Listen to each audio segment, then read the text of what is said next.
All right, welcome to this week's episode of Heavy Hands. I'm your host, Connor, which with me, as always, is Phil McKenzie.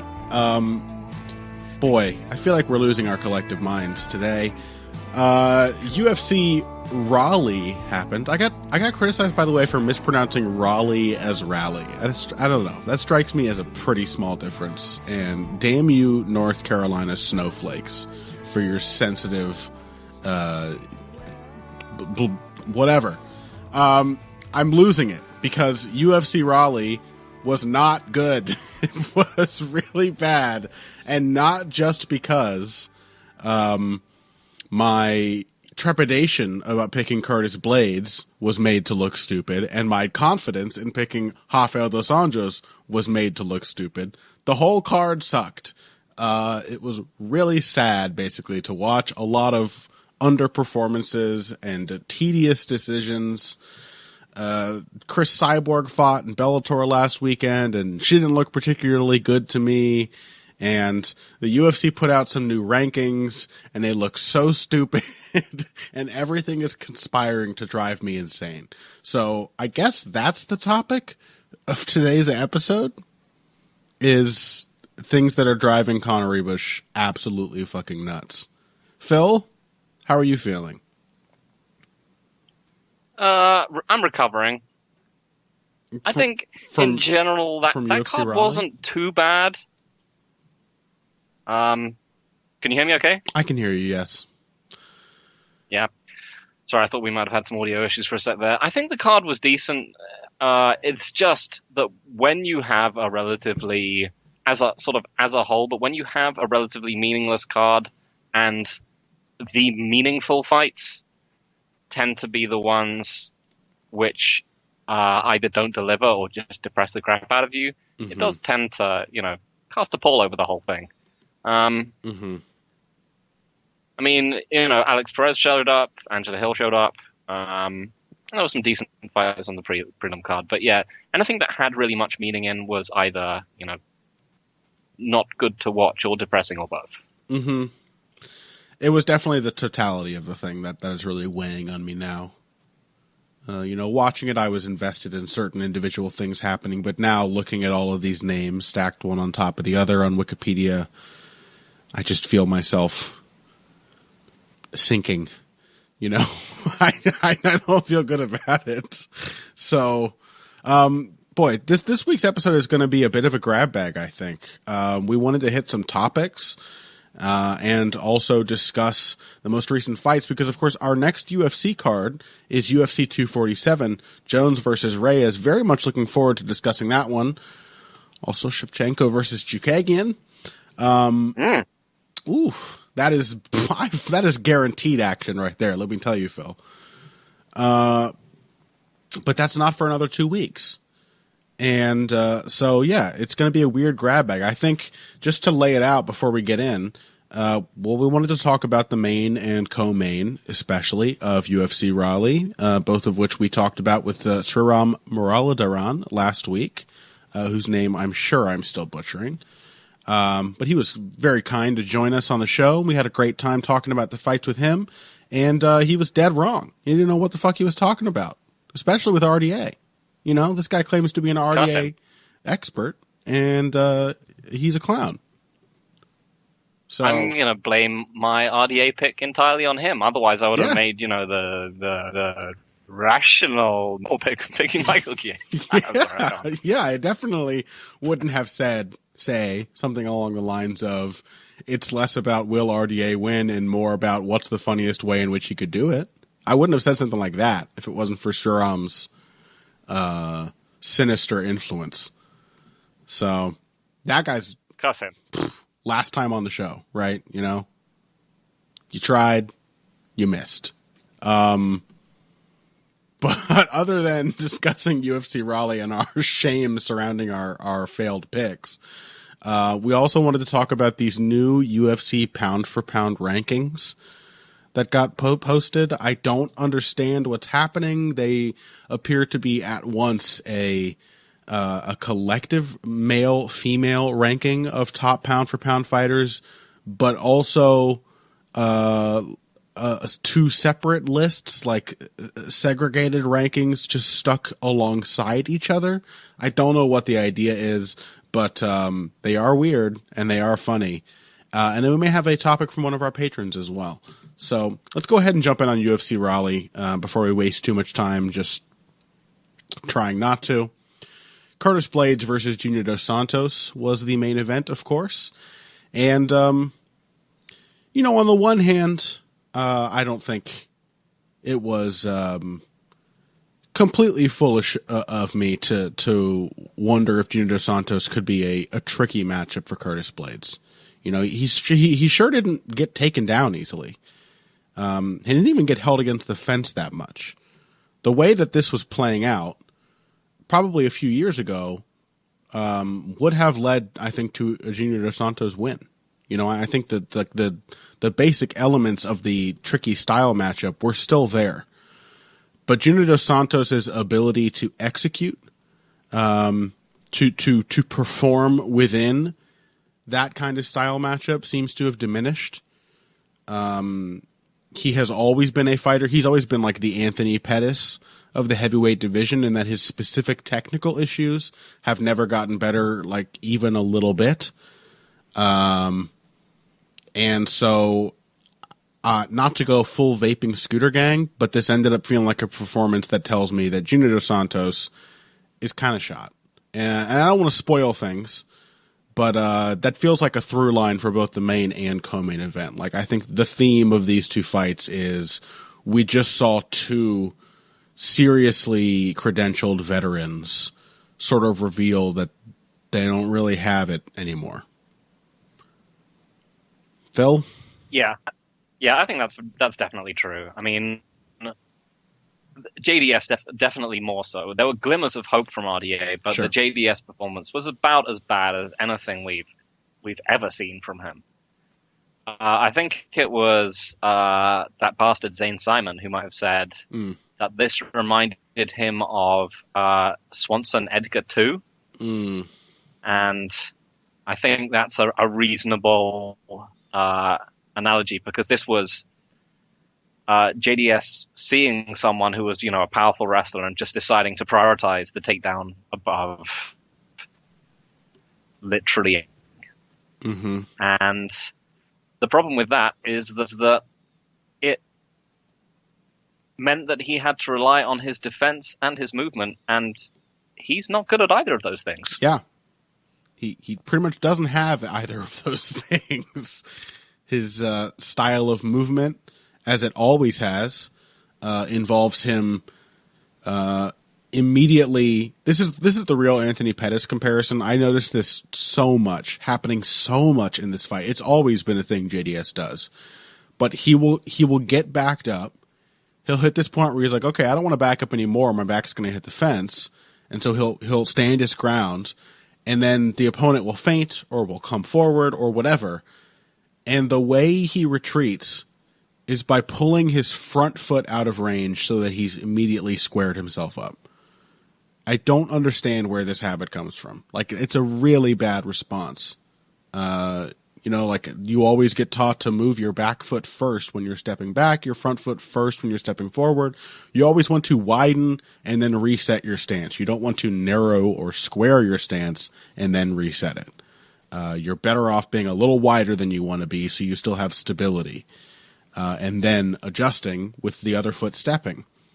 So not only is he stepping with the first foot, stepping first with the wrong foot, but like, it doesn't even take his head out of range. It just puts him square, which I guess the idea is to then open him up to do some lateral movement. But the way JDS does lateral movement is bad. It's, he just gallops, in a completely square stance, like unable to offer any threat, not facing his opponent, half turned away. So yeah, all of like JDS's worst habits were on full display in this matchup. And that seemed compounded by the fact that in just focusing on the takedown and apparently believing he was facing someone who was just going to dive bomb headfirst into an uppercut at the first opportunity, it turned him into a fighter who no longer even had his jab, to sort of cover up those footwork flaws. It was like the Derek Lewis fight where he was just looking for single power shots to end things. It was a really, really uninspiring performance from JDS. Made me feel bad. Yep. I mean, and that's the other thing is that this caused him to rely both on his defensive fundamentals, which are bad, and on selling out on his power hand strikes, which have always been heinously ugly and have remained so. And I think we mentioned it before that this is one of the things, the signs of an aging fighter or one who is losing confidence, is that it's a bizarre thing, I think, because it's something that you see, it's something that happens as a tendency. It drops at the middle of the career and then starts to come back. Is that they start to sell out for singular strikes because they don't want to be in exchanges anymore. At the beginning of people's career, they sell out for singular strikes because they just think they can knock everyone out, and because they don't have any subtlety. At the end, it's because they just think, man, when I hit this person, he needs to be gone because I really don't want to be in here with him. I don't want to risk what's coming back at me. Yeah. So it was him selling out on that uppercut until he got killed for it. But, credit to Blades. His striking is coming along. It is improving. He had, he dialed in on that uppercut and knew it was coming and did not flinch himself from the exchange. He said, he literally said, I knew the uppercut was coming, but I knew I would be first. So he, threw the 1-2 and basically just finished JDS on his feet. So credit to him. Yeah, of course. He's still quite slow as a striker, and the footwork feels rather cumbersome. I like some of the ideas that he was using, but like for example, I always like seeing a 1-1-2. Love seeing double jabs in any context. When Curtis Blades does it, I start to feel like maybe I don't want to see 1-1-2s anymore. It's a pretty clumsy looking version of that combination, but at least he's throwing that combination that makes a lot of sense. And he deserves credit as well for, as you said, like having the guts to read that uppercut and time a counter while JDS was trying to take his head off. But man, it really just felt like a referendum on JDS. Like especially on that uppercut. That is like throwing it naked like that. Like you said, it's always a bad sign when someone goes from doing something because they can to doing something because they feel they have to. There was a sense of desperation in the way that JDS was throwing his power punches. But man, he's just like, against this caliber of heavyweight, you're just not going to get away with those single shots. And it really, it puts JDS in this position where like the technique, the bar for technique is rather high, and you get to see just how far short of that bar most of JDS's techniques really are. And that right uppercut is not a good punch. It's like Stephen A. Smith's uppercut. Like an uppercut should not arc back towards your own shoulder. It should be like a diagonal outward punch. He would have been catching Curtis Blades with a lot of those uppercuts, if he had known how to extend his punch like that and thrown it with a good trajectory. And instead, he was just like, he was really just banking on the fact that Curtis Blades was going to flinch his way into it. And because Curtis Blades didn't and stayed calm and chose to keep it striking, he was able to punish JDS for that almost every time after the first couple attempts. So yeah, there's the heavyweight main event. JDS looking rather shot, I'm sad to say. Curtis Blades still steadily improving, doing what heavyweights do. That is getting name wins by devouring the corpses of once great fighters. Let's talk about that co-main event. Michael Chiesa, Rafael dos Anjos. We were so confident about this one, Phil. We were really, one almost wants to say disdainful in our confidence in RDA, which made it hurt especially bad that he just didn't seem to make any of the right decisions, didn't seem to have any confidence. It was like a precursor of the main event where as we said with Sriram, like RDA, unlike JDS, has spent his entire career honing his technique and adjusting his game. He has been changing things up continually, maybe not fixing some of the core issues of his style, and maybe that's just the way that styles work. But he has absolutely been staying sharp and developing his game, and I think that showed. You know, he was in there. He didn't get completely smoked. He was able to hang with Chiesa. He landed some good shots, but also Michael Chiesa is a worse fighter for welterweight than Curtis Blaydes is for heavyweight, and not the kind of person who should be beating RDA. And yet he was really able to dictate the terms of this fight and sort of bully RDA for long stretches of time. And that is, I don't know. We've seen RDA bullied before by the likes of Khabib Nurmagomedov. I had not believed up to this point that Michael Chiesa was on that par.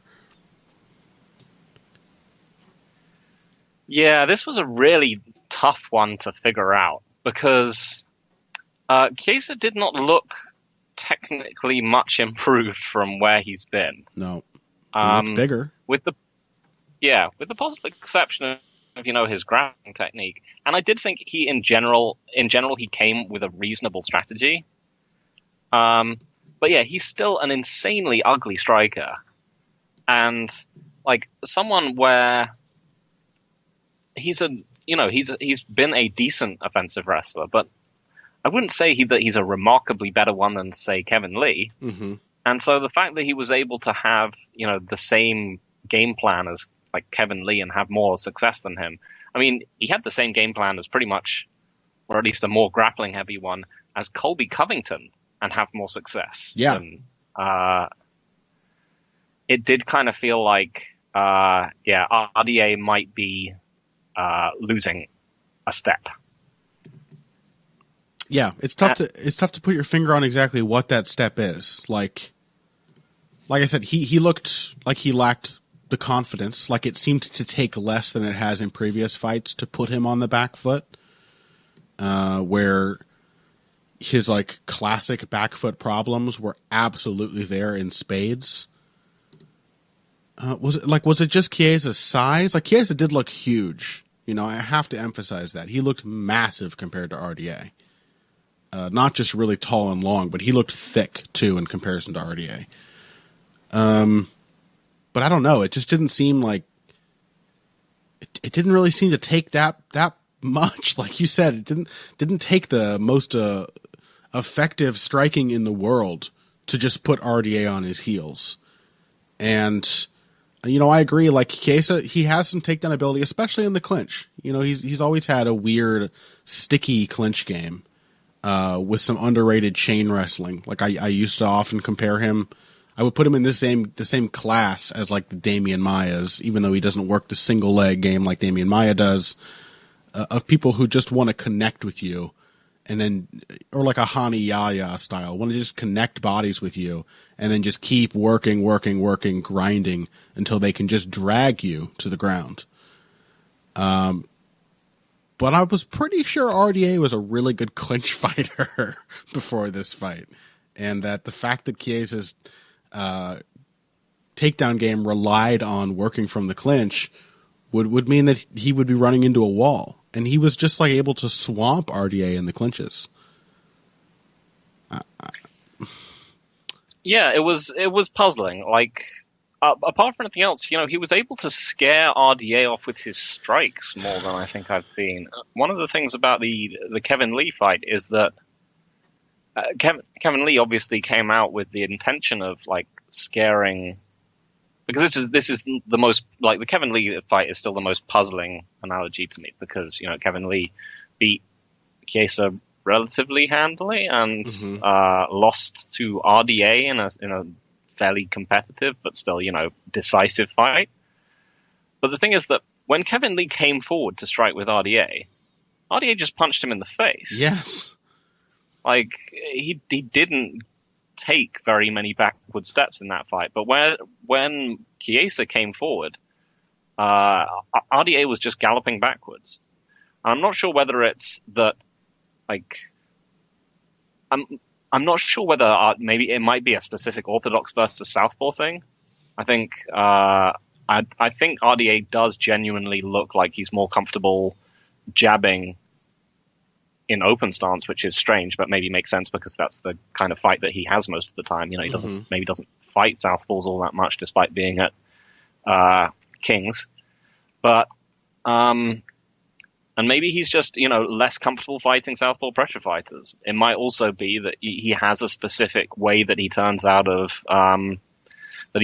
grappling situations dependent. You know, he has a particular side, and that's another thing that happens with older fighters, is that their preferences get baked into them. Because one of the things Chiesa kept doing consistently was that he, as they said, I believe, they had keyed in on dos Anjos throwing the big left hand, and that he would duck under it, try and take the outside angle, and then come up under RDA's left and kind of come up under his left armpit and try to move to the back. And whereas you typically expect RDA to just pummel, you know, just stick his arm back under and turn, he would turn the other way and give up his back. And that is obviously Chiesa's A game, is attacking the back in whatever way, shape, or form. So I don't know whether it's just like simple things like a bias towards which direction he turned that just made like the grappling exchanges just that bit more challenging for him. Yeah, there's maybe some of that, but it definitely feels like you said that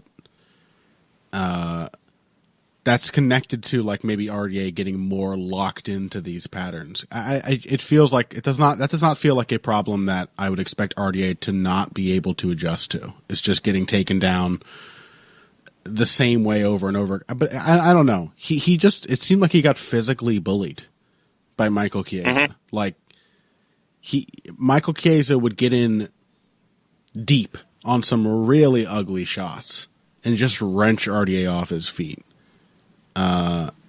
Just holding him on the ground, you know, like the back control was not a massive shock, I guess. Michael Chiesa's always had a great back control game.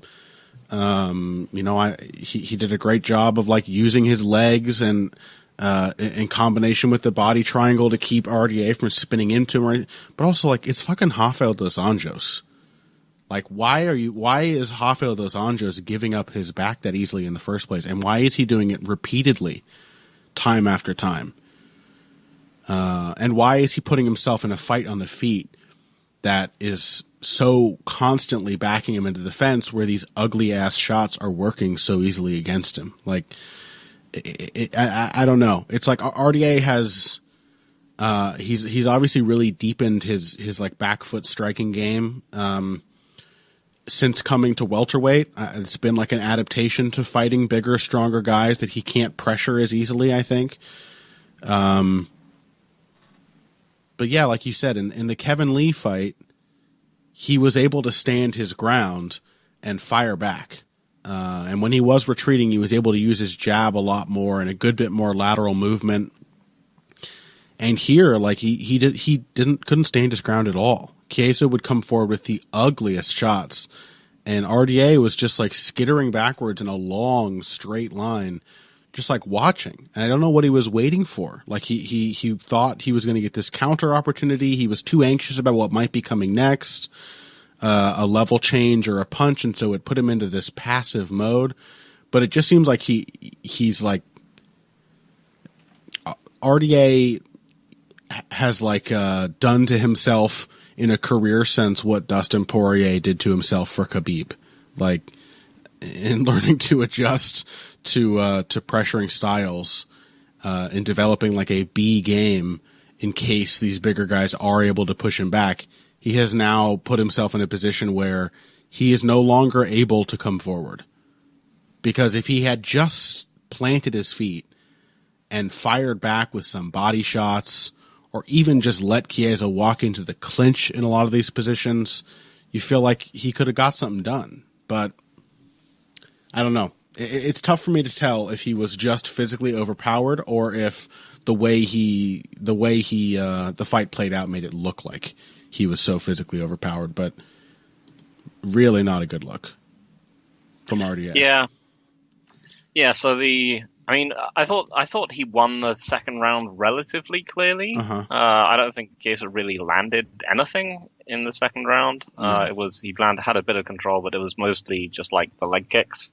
But yeah, I think that the real shocker for me was when Chiesa picked up a takedown at the beginning of the third, and that was just it.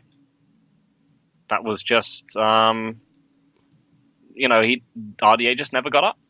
Yep. And that we've seen how hard RDA could push in fights like the one against Covington, like that fourth round. That fight in general is still one of the most impressive displays of cardio I've seen from both fighters, I've ever seen in MMA. His third round against Khabib was significantly better than this. Yeah. But in this one, he got taken down. He just looked kind of done. He was doing the whole trying for submissions you're not going to get thing that people do when they're tired and on back. They're like, I don't really have the energy to get this guy off me, but maybe I can make a submission happen. He was trying for like a knee bar. And I was just like, what are you doing? And he literally spent the entire rest of the round on his back. Yep. And I don't think even, either Chiesa at welterweight has the greatest top control at welterweight now, or RDA might be kind of done. Does he even have better top control than, say, Kevin Lee? I don't know about that. I mean, he might do now. Like I said, as with the Curtis Blades thing, I think it was Chiesa showing up. It was him showing up in a tactical and a resting sense, because he also, he didn't. If RDA was getting locked into certain things, to his credit, Chiesa wasn't. He went. True.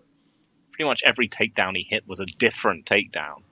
He went for leg attacks. He went for outside trips. Going for body locks. He was really running through the gauntlet. It was a career best performance.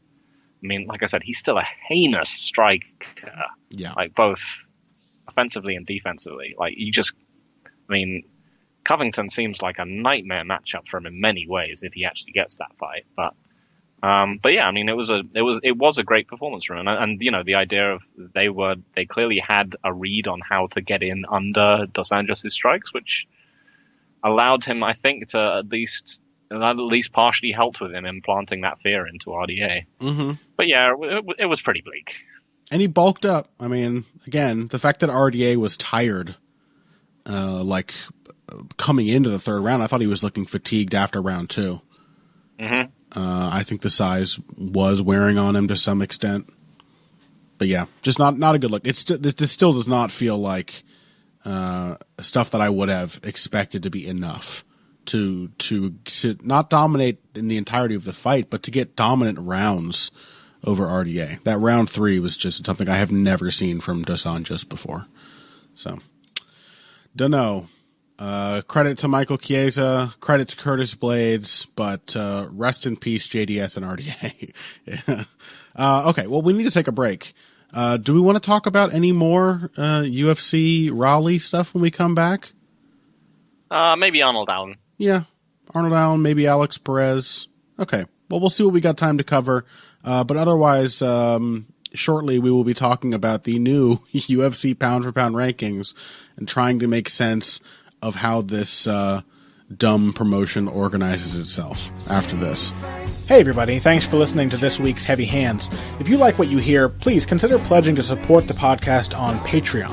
Patreon is basically continuous crowdfunding. You sign up to contribute a certain amount per month to help us with production costs and the like, and in return you get rewards ranging from a mention on the Heavy Hands website to a question or topic of your choice being discussed on the show. We have a lot more in the works to reward you for your help, and we appreciate every contribution. No amount is too small. Just head over to patreon.com and find how you can help out, the only show dedicated to the finer points of face punching. Now let's get back to it. Welcome back. We're going. Welcome back to Heavy Hands. So here's the situation, folks. Some enterprising individual has taken the UFC's pound for pound rankings. They have a men's pound for pound ranking and a women's pound for pound ranking. Some people might take issue with that. To those people, I say, get over it. It makes sense. If you want to have any kind of women's rankings, irrespective of division, it makes sense to separate them from the men's pound for pound rankings. Someone has combined the two so that we can see essentially, what the equivalent rankings are. So this is not as far as we can tell, this is not an official ranking in any sense, but it is certainly generating buzz and going around MMA social media. It does give us an interesting lens into a very tricky subject. And I know Henry Cejudo listens to this show, and he is getting so jazzed up right now. He knows what's coming. It forces us to compare men's MMA to women's MMA. It forces us to consider the fact, for example, that Jessica Ai is officially the women's MMA equivalent of Dustin Poirier. That these are two fighters who are on a par as the 12th best fighter, irrespective of weight, in the world in their gender. I don't know about that, but how do we want to launch into this discussion, Phil? We want to analyze pound for pound rankings, the practice in general as well. Yeah, I mean, in general, pound for pound rankings are dumpster fires. And one of the reasons why I love the weird mashed up pound for pound list that we've got from the internet is that it really kind of brings that home. Yeah, emphasizes how silly the practice is. Yeah, no matter who you are, it's going to bring forward a big old feeling of just bafflement. Mm-hmm. Because in general, it's always going to be about matching up apples with oranges and probably multiple other kinds of fruit as well. And pound for pound lists are often, they've since the days of, Fadal versus Anderson versus GSP has been just basically debates about whether you value long winning streaks, style points, or strength of competition. So there's so many things that go into them that they always end up being weird. And this one looks super weird, and that's why I like it. Yeah, that's kind of a tough question for me. Like, I don't. First of all, let me say I think pound for pound rankings are only like useful or good or valuable when they are historical. I do enjoy discussions of pound for pound greatness from a historical perspective. I have Springs Toledo's book, Gods of War. He ranks his top 30 pound-for-pound boxers of all time, and it's great. Like, it's just basically 10 essays on who he considers to be the 10 greatest of all time. He has his system where he assigns a certain amount of weight and then numerically grades fighters on a list of criteria that he considers important.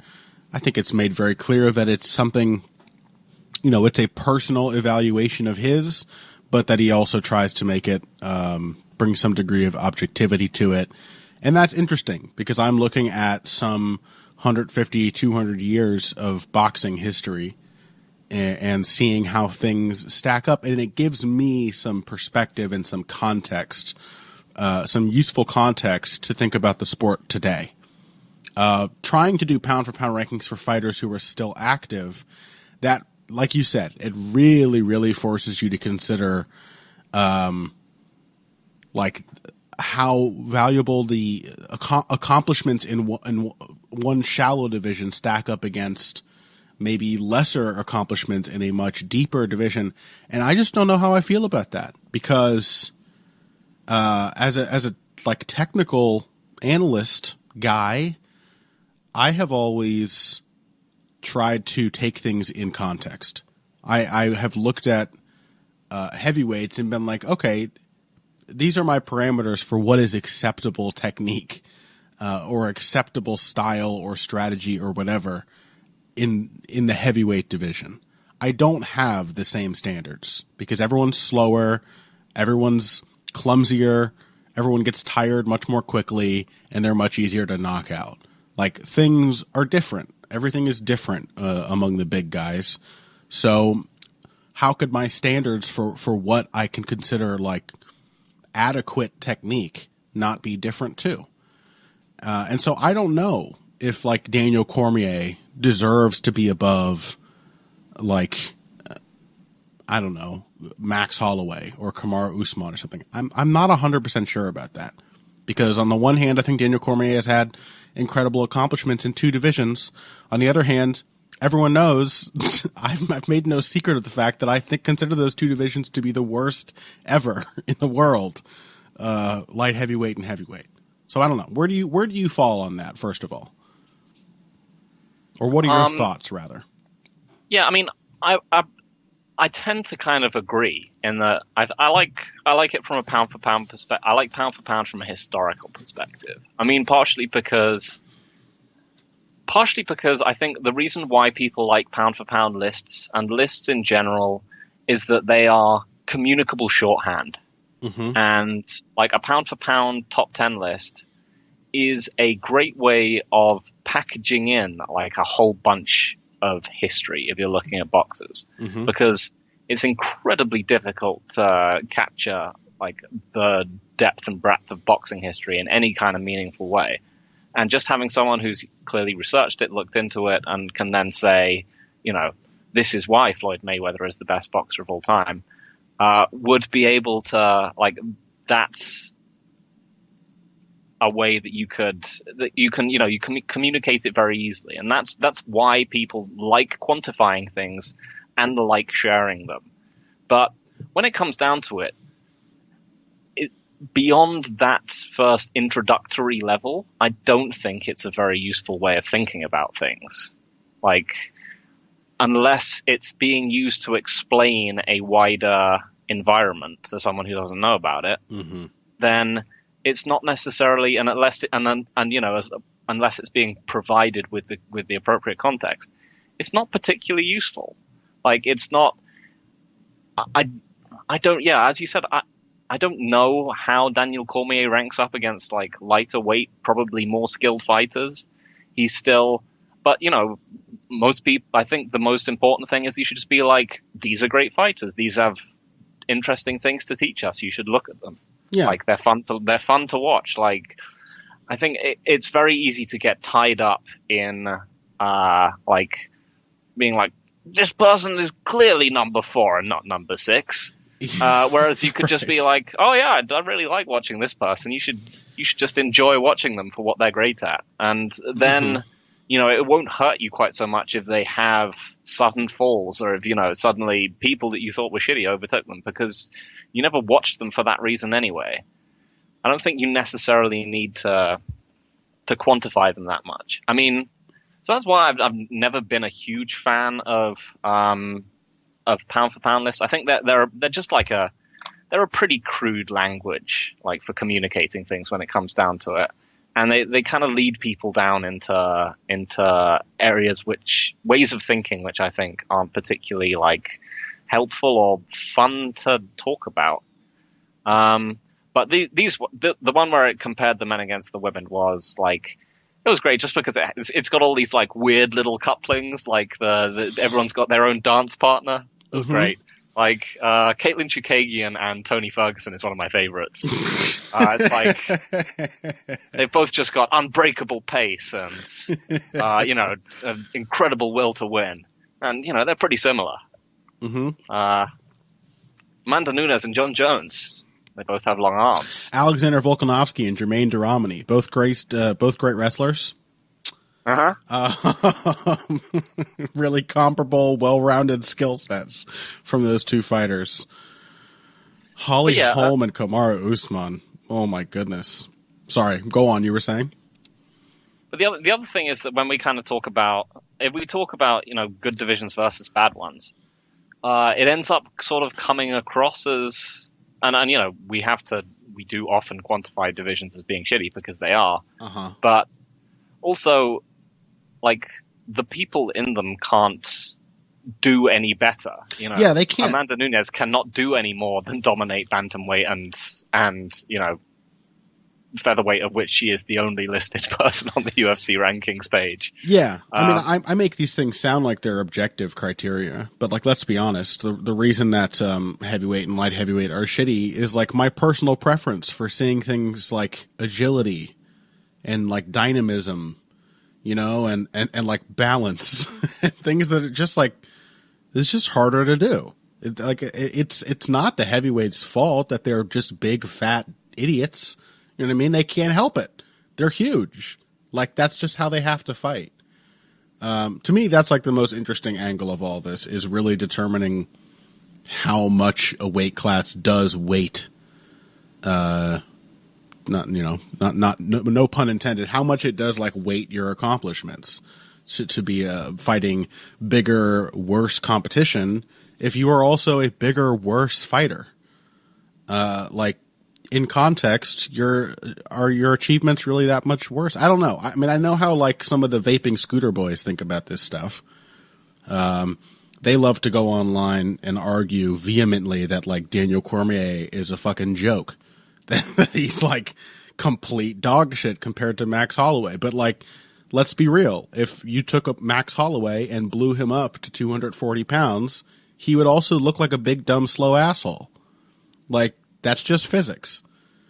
So, I don't know. I have to acknowledge that. I just want to acknowledge that it's personal preference. Like, for me, I think people who don't like flyweights and bantamweights are insane because they're fast and they don't get tired and you just get to watch nonstop action. And I guess on the other hand, again, I do think this is dumb, but I guess the differing perspective is that the little guys aren't like threatening or impactful enough for whatever, like, insecure slob is sitting on the couch watching them fight thinking he could beat them just because he's got 80 pounds of gut fat on them. Like, I guess that's just as valid as me saying that I think the heavyweights are worse because they're slow. Because Lord knows, weight is really, really significant in fighting. And if I can critique them and say that pound for pound their technique is much worse, in a fight, they would still be probably even more likely to beat the shit out of me because they're big and they could overpower me. So I don't know. That's just, I just want to, that to me, that's the interesting angle here is me not knowing exactly where I fall on how good is a good heavyweight versus how good is a great heavyweight versus a merely good featherweight, really.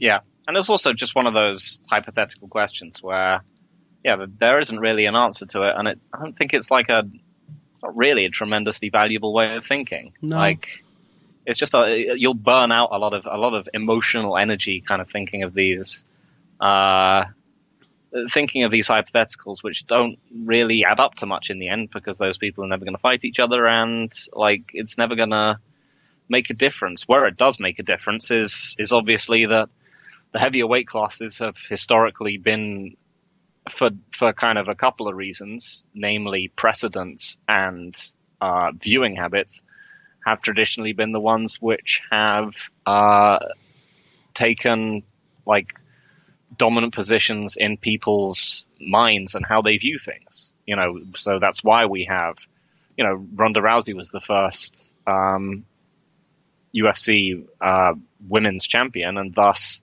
the pound for pound list has sort of, for the women, has sort of been influenced that from the beginning because they started off with bantamweight as not just the marquee weight division, but the only weight division. Mm-hmm. Everyone else has had to sort of build it from scratch since then. Similarly, the early years of the UFC, it was mostly big guys, and they gradually expanded out to the low weight. Boxing was the same way. It started as, basically open weight, no weight limit, and then that became like the first division was essentially heavyweight because it turned out the really big guys were the ones who tended to win when it was open. So it does make me think, like, how long is it really going to take before people start realizing that, like, MMA flyweight, which weight wise is really equivalent to featherweight in boxing, boxing featherweights are 126 pounds. And that is historically one of the best, most entertaining divisions in boxing. And boxing fans, I think, know that.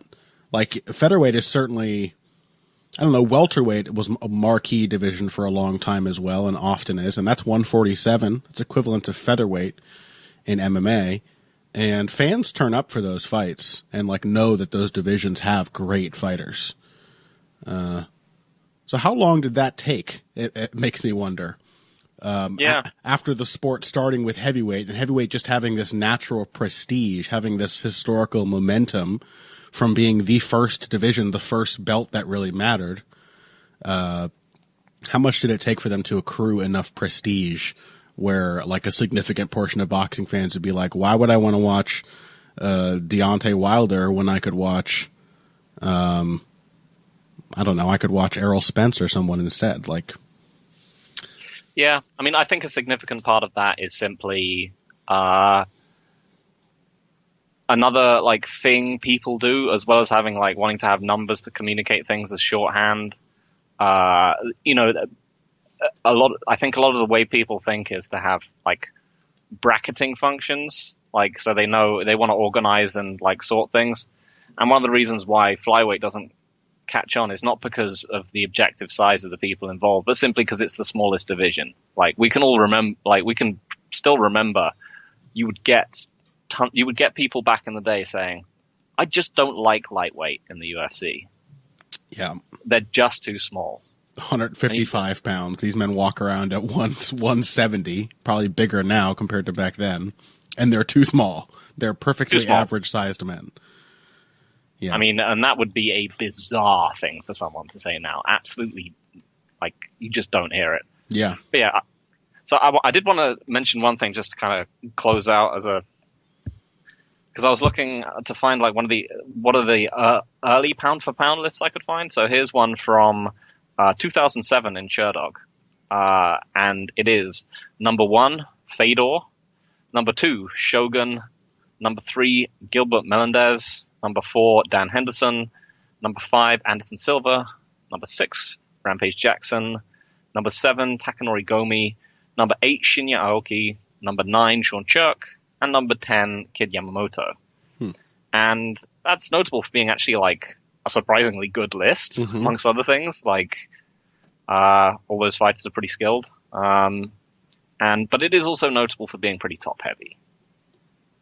And I think that is because, you know, there was still a lot of that, the big divisions of the marquee ones. And I don't think, looking back in retrospect, I don't think you would necessarily say that, like, Kid Yamamoto is pound for pound less skilled than Rampage Jackson. No, and that's still the case. Like, the big divisions just have prestige. Like, how much work is, like, the old generation of Pride greats still doing for John Jones's ranking? Like, he's number 1 pound for pound among male fighters. And I know, for example, that Danny Martin would be outraged by that because, and I agree with him, like, obviously John Jones as a technical striker is worse than almost all of the people ranked under him on the pound for pound list.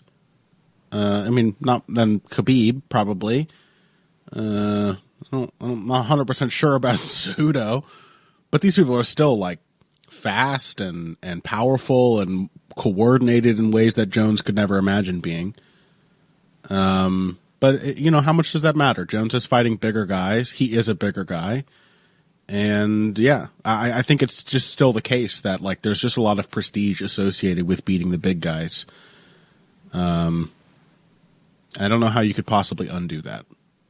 But it is interesting. I think it's just a matter of, things are difficult to erase historically. You know, things have to change slowly over time. And especially in divisions like this, and especially because, you know, as you said, the prestige guys at the heavier weight classes are still around, right? In some way, shape, or form. Yeah. Or that, you know, they're at the most they are one step removed from 1 or 2 steps removed from, like, current high ranking big people. Like, they've still fought people, or they fought people who fought people who were on these lists. Whereas, you know, a lot of the lighter weight guys, they just got swamped by, you know, tons and tons of really good fighters down at those weight classes. Yeah. Yeah, I guess that's the other thing, too, is, like, you just can't put together a prestigious streak when you're fighting in a deeper division. But yeah, I guess that just brings us back to basically the original point that we agreed on, which is that it's just kind of useless to do pound-for-pound rankings for active fighters. Like, the way to sort out the effects of something as nebulous as prestige, I think, is to give yourself some time and distance from the events you're trying to rate and categorize, and give yourself some objective distance. And you just can't do that when you're like right now, we're still in the John Jones era. Essentially, we are in like a continuous period going back to his win over Shogun Rua to now. All of those things feel like they're happening now still. They're still as significant. It's just impossible, I think, to objectively consider where John Jones should sit relative to all these other guys beneath him. And it's not surprising that he sits above all of the rest of them, largely because he's in a big, weak division that he's able to dominate. So, all right, well, there's our pound-for-pound rankings discussion. What do you say, Phil? Should we take a break? Wait a minute, there's one more thing I wanted to add, sorry. Oh, no. I do also love the thing that the dude copy-pasted together, where it's got, like, the women's one and then the men's one. I love that for whatever reason, he's just left poor Jorge Masvidal without a dance partner. Just sitting down there at 15. I just get the impression of him being like the lonely wallflower at the dance as Aspen Ladd and Max Holloway, like at the school disco kind of thing, as Max Holloway and Aspen Ladd are out there, and Jessica Rai and Dustin Poirier, and Jorge Masvidal is just he's just there, just kind of sitting around, wishing that Nina Ansaroff had turned up. Mine says he's with Nina Ansaroff. It's like somebody might have been cropped out of my one then. Yeah, except she's above Jorge Masvidal on mine. So there's several versions of these floating around where people have just spliced together the pound for pound rankings. And you know what, Phil? I feel that we succeeded here because clearly they wanted to bait us into an argument about women fighting men, and we didn't do it. Which means we're better than Henry Cejudo. But we knew that already. Okay, let's take a break. What do you say? When we come back, do you want to do a little quick discussion about Kamaru Usman? Yeah, let's do it. Okay, after this. Financial support is fantastic, but there are other, even easier ways to support Heavy Hands. Perhaps the best is by spreading the word. We know our fan base. You're all cool, popular people with serious social media presences. You're tastemakers and trendsetters. Okay, there are one or two of you that don't fit that description. You know who you are, but no matter what, you can always help us out by telling folks about the show. And you can also give us a positive rating and review on iTunes and Stitcher, things like that. We rely on word of mouth and positive feedback to grow and improve, so thank you very much for your time and your help. Now, back to the show. All right, welcome back to Heavy Hands. We've already got a lot of time filled for this episode, but I got to have 3 segments, and I figure while we're doing our little odd off-week grab bag here, I enjoy having open-ended, free-form discussions with Phil, and we've got one proposed to us by a patron. This question, or rather this topic suggestion, comes to us from Lawsword, who just started supporting the Heavy Hands Patreon at the $20 a month level. You too can suggest a topic for the show if you hop on there. And he wants us to talk about Kamaru Usman, which I'm very happy to do. I have already rewatched more than once Usman's fight with Colby Covington, which I do think was an absolutely fantastic fight and, of course, very cathartic and emotionally satisfying given the way it ended. So here is his suggestion. Usman, how successful will he be in defenses? Will he be a great champ? Now that Covington is smote, is it smote or smitten? Who's the fighter that Usman should be most worried about? I think smote is probably correct. So yeah, now that we've finished basically doing a slightly historical look at how pound-for-pound rankings operate, let's get speculative. Let's talk about the welterweight division going forward and what we expect out of Kamaru Usman. Now, I think, personally, there is a push. I'm not sure if it's still going on. I think it's kind of lost some steam given how he lost his title. But for a little while there was a real push for people to consider Tyron Woodley as an all-time great welterweight. And while I have a lot of respect for Tyron Woodley, I like him as a guy. I think there are interesting aspects to his game. I do think he had a really weird run where the people he fought were just perfectly designed to not be able to beat him. Like, a Damian Maia was never going to beat a Tyron Woodley.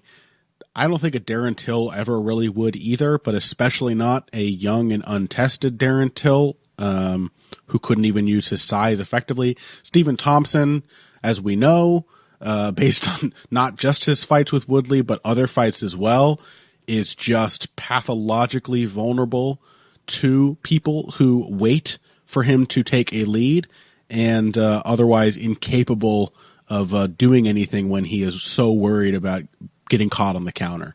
It was just a weird style matchup for him. Kamaru Usman, on the other hand, does feel like a fighter that could really go down as an all-time great. Now, again, we're still in the middle of it. It's really impossible to say. But he has a lot of what Woodley brought to the table. He is similarly physically imposing and powerful, maybe not the same kind of one-punch knockout artist yet, but I think he's getting there.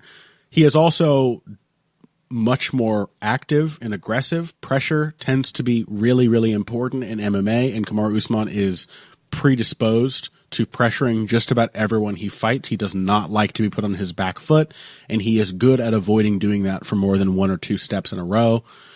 And he is rapidly improving and developing a striking game that got him a dramatic win in the 5th round of his last fight. So, Kamaru Usman, do you have like all-time great expectations for him at all, Phil, or even shadows of expectations? I think there's one thing which makes that tricky, and it is his age.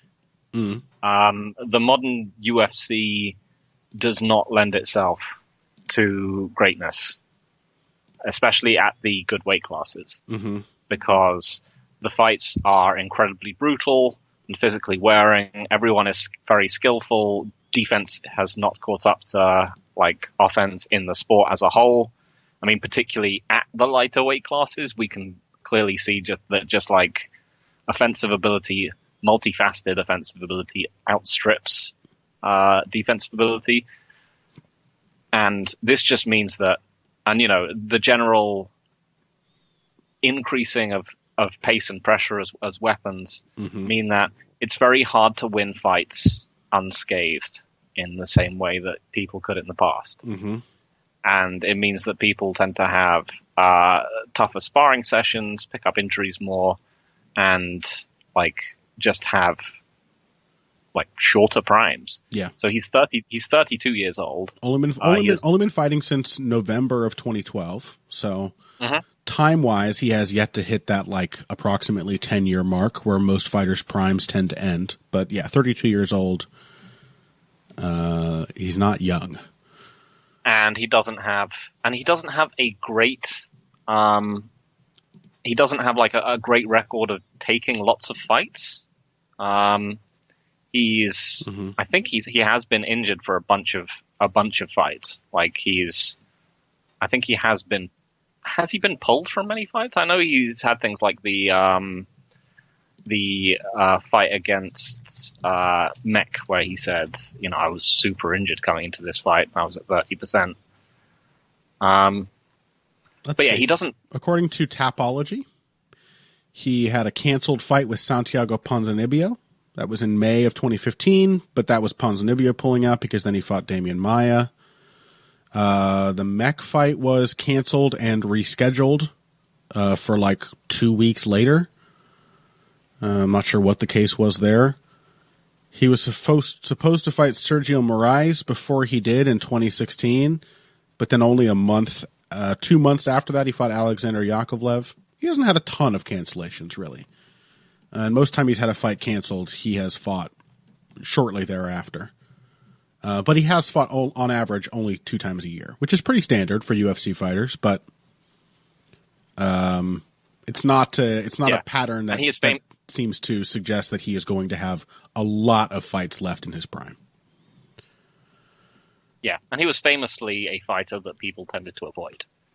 And his other benefit is that I think he looks like a fighter because he's extremely powerful and has tons of cardio. He looks like a fighter who trains very, very hard, but in his actual fights, he doesn't actually take that much damage because he's mostly just crushing people from top position. Mm-hmm. This is the Khabib Nurmagomedov dynamic where I just don't think he's taken that much. Yeah, the Covington fight was really very different from most of his fights in terms of how back and forth and competitive, how much of a war it was. Yeah, I mean, I don't think he's really had a particularly competitive fight up until that Covington fight, with the possible exception of I would say Leon Edwards. Edwards and Mech, those are the 2 tough ones. Yeah. Yep. And I think Edwards is probably his biggest threat at the moment. Mm-hmm. I think that fight was one where Usman had to and did lean on his A game a lot of offensive wrestling. And it was one where, Edwards' love for counterpunching got him backed into the fence a lot. But, one of the things we've seen from Edwards a lot more since that is not only, Edwards becoming in his own right one of the best wrestlers at welterweight, but also much, much better cagecraft. Mm-hmm. He's become increasingly good at making sure his opponent is backed into the fence rather than him. Mm-hmm. I still think it's probably a tough matchup for Edwards, just on a purely physical level. Edwards is a good clinch fighter, but I just don't know whether he can stand up to the the sheer Martian strength, as Coach Mike said, of Usman. And Edwards, the other thing about Edwards becoming a more technical fighter is that it does appear like his power has faded a bit. He hasn't quite reached that point where he's reached the point of precision strikes, being able to take people out. But other than that, it's hard to look at the current welterweight division and think that there's many people who would stand much of a chance against Usman. Covington, we thought that would be competitive, and it was. Masvidal, I mean, that's possibly the next fight, but it is interesting. I mean, who? I think it's interesting. The number of people who have really out-wrestled Jorge Masvidal, pretty small. As far as I can recall, right? Who has done it? Ben Henderson. Yeah. True. Not a great sign. In a very close fight. Yeah. And also a somewhat different Jorge Masvidal. Just less of a killer Jorge Masvidal. One who has less confidence in his ability to just suddenly turn someone's lights out, which I do think has been a major factor in the Masvidal renaissance. Has just been him, deciding to start knocking people out now. Getting over whatever mental hurdle kept him in that journeyman sparring partner kind of mode for most of the big fights earlier in his career. But also it has to be said, Jorge Masvidal's 2 big marquee wins, they ain't shit compared to the people Kamaru Usman's been beating. Yep. Ben Askren and Darren Till.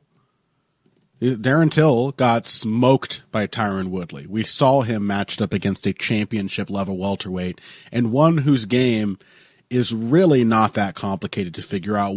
A game that, honestly, Darren Till should be able to handle. And it didn't happen. And then Ben Askren is Ben Askren. He got outstruck and then outgrappled by Damian Maia. I'm sorry. There's also a Nate Diaz who looks frankly shot. Yes, a really, really rough-looking Nate Diaz.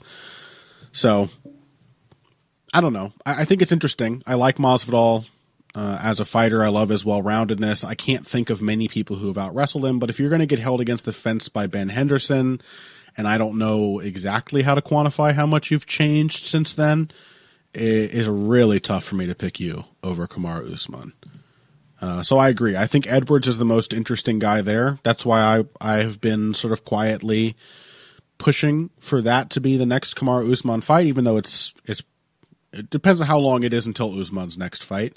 But at least for now, Edwards is matched up against Tyron Woodley. Mostly it seems because Tyron Woodley needs money. Which kind of sucks and is sad. But even there, I don't know. Like, it's an interesting one. Edwards, in their first fight, though, Edwards was like a surprisingly effective foil. He never looked like a guy who was going to win that fight. No. In their previous matchup. Like, he was shockingly effective at answering Usman's clinch, but he was answering it. I think we might see that dynamic replicated on the feet if they were to fight again. That we wouldn't be shocked at how effective he was in answering Usman on the feet. We know Edwards has some craft as a counterpuncher. We know he's got speed. We know he's got pop. But I do think he would still find himself in the position of answering. I think Usman's like general assertiveness is a really, really valuable factor for him. He's got a reach advantage over Leon Edwards. And I have been very pleased watching the way that his boxing game is developing. He's a really excellent jabber. The defense still needs to come along. That's the case for basically everyone in this sport. But the more active you are with your lead hand, the easier time you will have to just see shots coming. You're keeping your opponent at a distance where you've got time to react to their shots, or at least see them coming and brace so that they don't hurt you when they connect. You are keeping yourself, if you're working a jab effectively, you're keeping yourself facing your opponent, so you're in a good position to receive shots and in an equally good position to return combinations off the jab. The jab is a foundational tool, and Usman's game has developed around it really nicely. I think if he were to fight Edwards, we would see him asserting himself on the feet as well because of that. Higher output, everything coming behind the jab. And then in the clinch, I think it would just be a fight where Edwards would just be answering and reacting and letting Usman dictate how the fight plays out.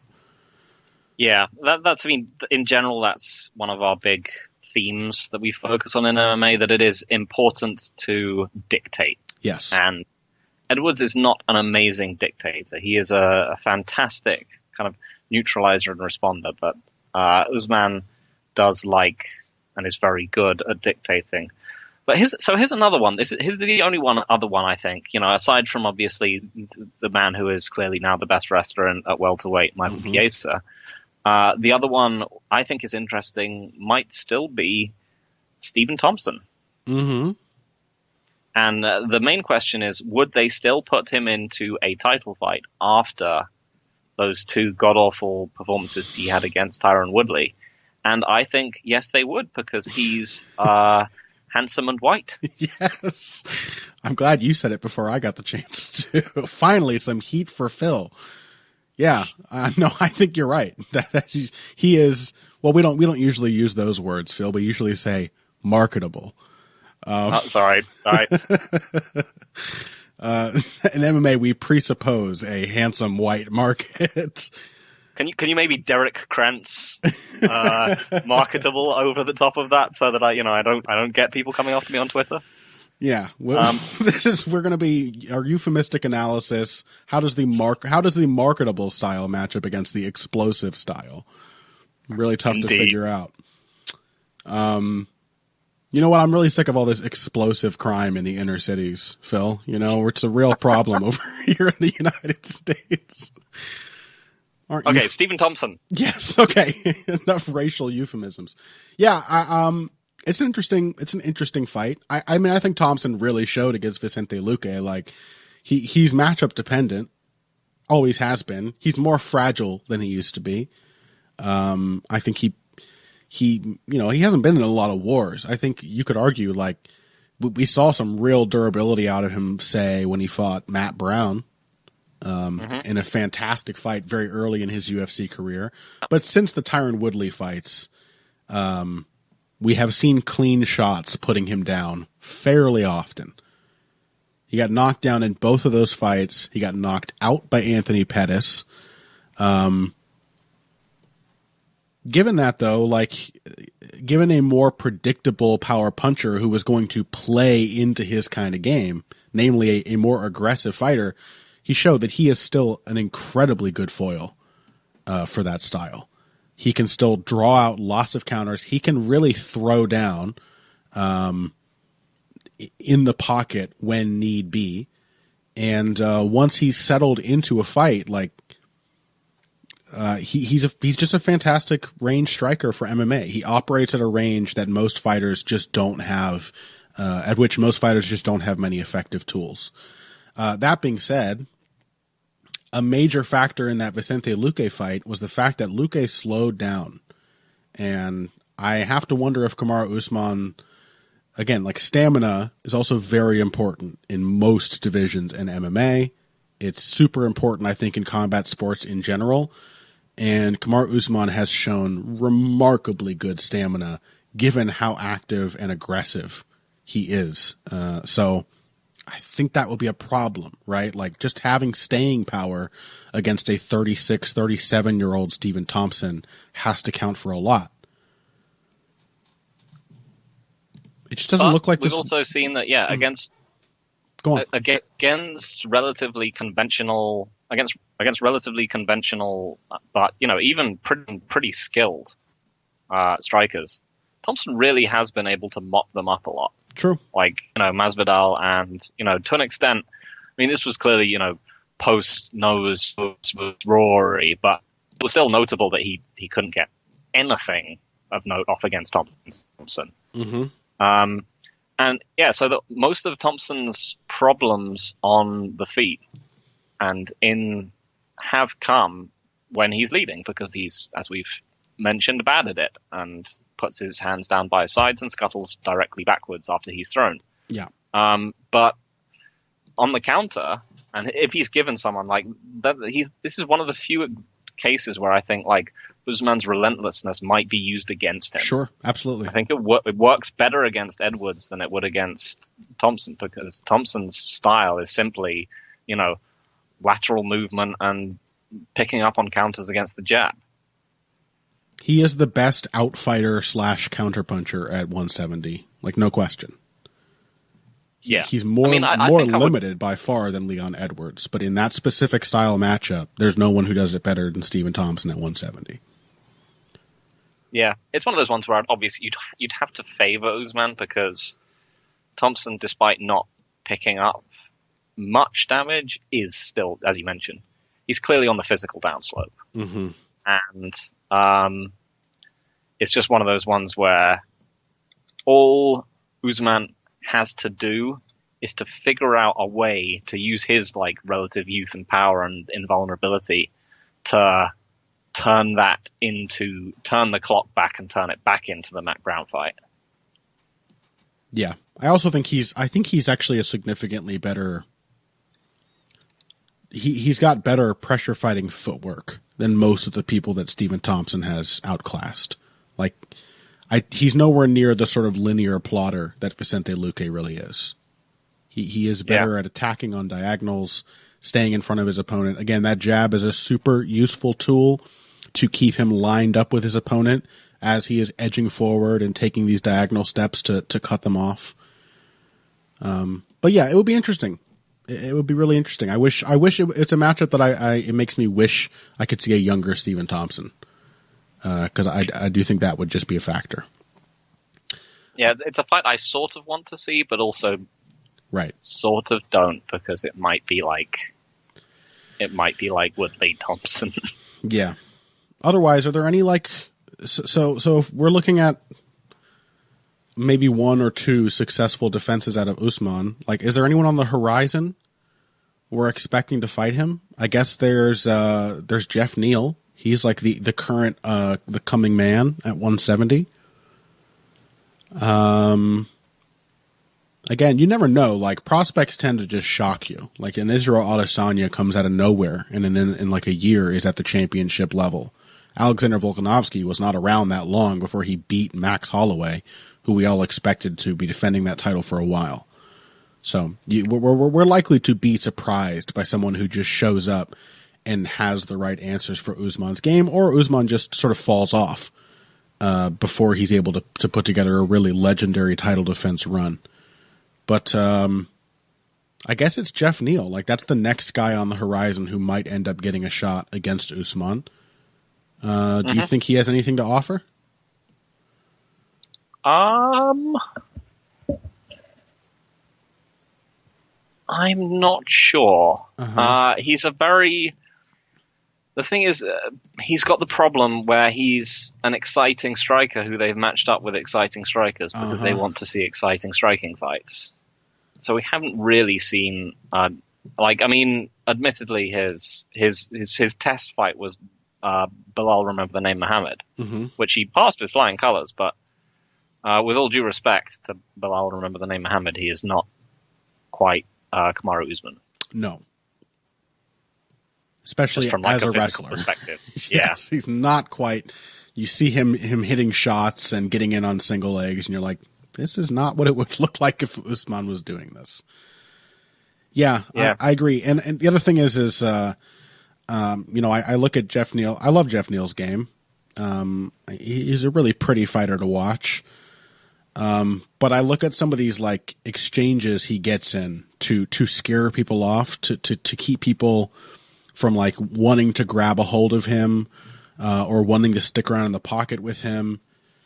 And I just think, man, if you could draw one of these like flurrying combinations out of Jeff Neal, you could take him off his feet. Or you could just get him into a messy clinch situation. I don't know. So I guess what we're saying is that we see Kamaru Usman currently having the makings of a really great champion, except that he's 32. So he's realistically probably only got 2 years at the most, which means that realistically we may see Kamaru Usman fight only 1, 2, maybe 3 more times. Yeah. And who knows also how being a defending champ may affect his attitude towards fighting. It may very well turn him into a less assertive fighter, and that could fundamentally change the way we see a lot of these matchups playing out too. If he were to become a little more conservative. As well, when we're talking about possible threats on the horizon, I think the one I might actually shout out would be Ismail Naudiev. I think he's super interesting because we saw him beat Prazeres in a huge upset, and at least partially because Prazeres kept trying to, pass to side control and then just got bucked off. And then we saw him collapse that we saw that kind of that game collapse against Chance Rencounter. But I think that in itself was a good wake up call for him. So, I think he's probably the welterweight I'm most interested in at the moment. He still has a shockingly cohesive game for a 23-year-old welterweight. Oh, yeah. I think that, he's shown flawed wrestling, but natural wrestling and grappling ability, which I think could carry him a long way. So he's probably my wild card pick. I like that. Yeah, and I really like what we've seen out of RDF so far. Again, I just people are not going to be shocked that you and I, Phil, both tend to really get excited about young fighters who, to use your usual phrase, do a jab.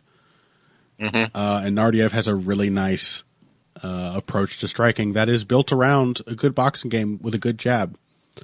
I also just discovered his nickname is the Austrian Wonder Boy, so he may come to avenge Stephen Thompson in a matchup that we think Thompson might have at least once been able to win. Yeah, that's a good shout. Well, that's certainly more than the time we really have to cover on this week's episode. So we hope you guys enjoyed an especially long off-week version of Heavy Hands. A big thank you to Lawsword, not only for the contribution to our Patreon, but for the question. We hope you enjoyed that discussion in particular. And if you want to get your topic suggestions on the show, then you should also go over and check out the Heavy Hands Patreon. I'm going to get another bonus episode up to you guys before the end of this month, which means the day you're listening to this, if there isn't one already, there will be in the next 2 days. But yeah, that's a weird sort of smorgasbord of various topics. Pound for pound rankings, the future of Kamaru Usman, and the past, which is to say Junior Dos Santos and Rafael Dos Anjos being good fighters.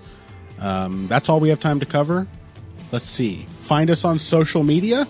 Phil's at Evil Greg Jackson. You can find me at Boxing Bush. Those are both on the Twitter.com, of course.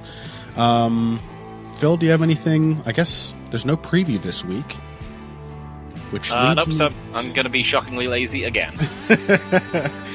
Yeah. As for me, I may put out a little technique thing that I was working on last week, but you know my new rule. I'm not going to tell you to check it out until it is actually ready to be published. Otherwise, I am very much looking forward to discussing Dominic Reyes versus John Jones, and that will be the leading topic of next week's episode because UFC 247 is right around the bend. So a big thank you again to Lawsword. A big thank you to all of you for listening. And until next week, if you came here for the finer points of face punching, you came to the right place. This has been Heavy Hands.